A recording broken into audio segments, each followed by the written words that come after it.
करे दावा, खुशफहमी में रहने में कोई बुराई नहीं है।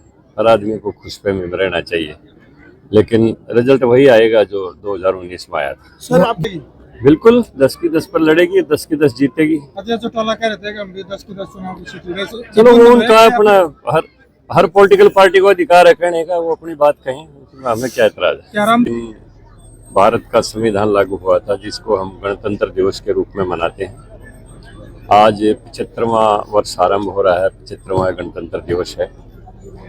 इस दौरान भारत ने दुनिया में बहुत कुछ बड़ा करके दिखाया है, और ख़ास तौर पर 2014 के बाद माननीय प्रधानमंत्री नरेंद्र मोदी जी के नेतृत्व में भारत ने रक्षा के क्षेत्र में, शिक्षा के क्षेत्र में, स्वास्थ्य के क्षेत्र में, इंफ्रास्ट्रक्चर के अंदर जो नई ऊंचाइयों को छुआ है, वो विशेष तौर पर अभिनंदनीय है।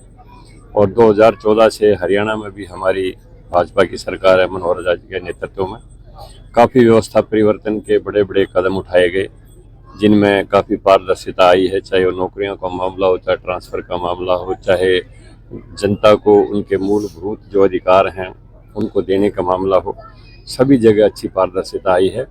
हमारी महिला सम्मान के लिए महिला थाने बनाए गए हैं, और ख़ास तौर पर हरियाणा प्रदेश में महिलाओं के लिए पंचायतों में और नगर परिषदों में, नगर पालिकाओं में सीटों की रिजर्वेशन की गई है। तो माननीय मुख्यमंत्री जी के नेतृत्व में हरियाणा प्रदेश में भी काफ़ी नई बातें ऐसी की गई जो अब से पहले नहीं थी। तो मैं कहूँगा कि हमारी चाहे वह केंद्र सरकार है, चाहे प्रदेश सरकार है, दोनों ने ही जनता के हित में, प्रदेश और देश के हित में बहुत ही सार्थक प्रयास किए हैं और सार्थक उपलब्धियां प्राप्त की हैं। जी, लोकसभा का चुनाव बीजेपी क्या 10 की 10 सीटों पर चुनाव लड़ेगी? बिल्कुल 10 की 10 पर लड़ेगी, 10 की 10 जीतेगी। जो टोला कह रहे थे कि हम भी 10 की 10 चुनाव की सीट लड़े। चलो वो उनका अपना हर पॉलिटिकल पार्टी को अधिकार है कहने का, वो अपनी बात कहें, उसमें हमें क्या एतराज है। क्या रामचंद्र जांगड़ा गोहाना से विधायक का चुनाव लड़ेंगे? नहीं, वो हम पार्टी की सिपाही हैं।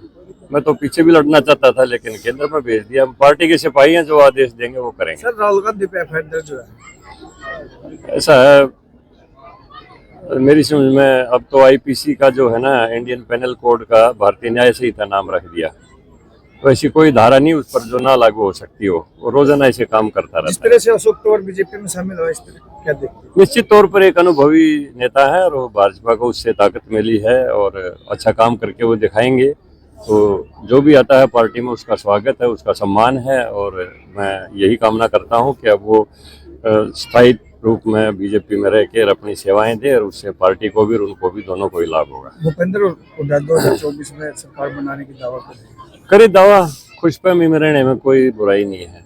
हर आदमी को खुशफहमी में रहना चाहिए, लेकिन रिजल्ट वही आएगा जो 2019 में आया था। सर आपकी तरफ से एक घोषणा की गई थी कि शहर की सुरक्षा बढ़ाने के लिए कैमरे लगाए। हाँ, वो हमने अपनी रिकमेंडेशन भेज दी है, और आज मैडम भारती जी ने भी ये बात पूछी थी, तो रिकमेंडेशन भेज दी हैं। कुछ पहले जो सिस्टम था उसमें कुछ परिवर्तन किया है भारत सरकार ने। पहले नोडल एजेंसी को पैसा जाता था, मेरा नोडल जिला जैसे रोहतक है, तो वहाँ एडीसी के पास पैसा जाता था, फिर वहाँ से वितरित होता था, उसमें समस्याएं पैदा होती थी। अब नई पॉलिसी के तहत जो आई है स्कीम, उसमें एमपी लैड का पैसा हम रिकमेंडेशन सीधी सेंटर को भेजेंगे, और सेंटर से सीधा यहीं पर आएगा पैसा। तो हमने भेज दिया है, वो ऑनलाइन प्रक्रिया है, और जल्दी पैसा आ जाएगा। जड़ साहब, आप भी घोड़ा में काम किया आपने। घोड़ा का जो पश्चिम बाईपास है, उसकी काफी मांग है, शहर में जाम रहता है, उसके लिए कब तक? उसके लिए योजना बनी हुई है, होगा वो योजना बनी हुई होगा।